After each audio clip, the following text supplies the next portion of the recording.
গ্রামের স্কুল পরিদর্শন করতে গেছেন এক পরিদর্শক। তিনি প্রথমেই ঢুকলেন ক্লাস 8-এর রুমে। স্কুলের পড়াশোনার মান কেমন তা যাচাই করার জন্য সামনের বেঞ্চের এক ছাত্রীকে কিছু প্রশ্ন করলেন। পরিদর্শক বললেন, বাংলাদেশের রাজধানীর নাম কি? তখন ছাত্রীটি বলল, সিলেট। তখন পরিদর্শক বললেন, রাজধানীর নাম জানো না? তুমি ক্লাস 8-এ উঠেছো কিভাবে? আমি তোমার নাম কেটে দেব। তখন ছাত্রী বলল, আমার তো স্কুলের খাতায় নামই নাই, আপনি কাটবেন কেমনে? তখন পরিদর্শক বলল, নাম নেই মানে? তখন ছাত্রীটি বলল, আমি স্কুলের মাঠে গরু নিয়ে আইছিলাম, স্যারে কইল তোরে 10 টাকা দিমু, তুই ক্লাসে আইসা বইসা থাক। তখন পরিদর্শক শিক্ষককে বললেন, সি মাস্টার সাহেব, আপনার লজ্জা করে না? শিক্ষা নিয়ে ব্যবসা করেছেন, আমি আপনাকে বরখাস্ত করব।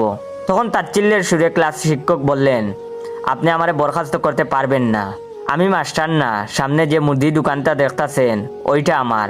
মাস্টার সাহেব আমারে কইল শহর থেকে এক বেটা আইব, আমি হাটে গেলাম, তুই ক্লাস ঘরে যাইয়া বইসা থাকবি। পরিদর্শক তো রেগে মেগে হেডমাস্টারের রুমে গিয়ে বললেন, আপনি হেডমাস্টার? তখন হেডমাস্টার বললেন, হ্যাঁ, কোনো সমস্যা?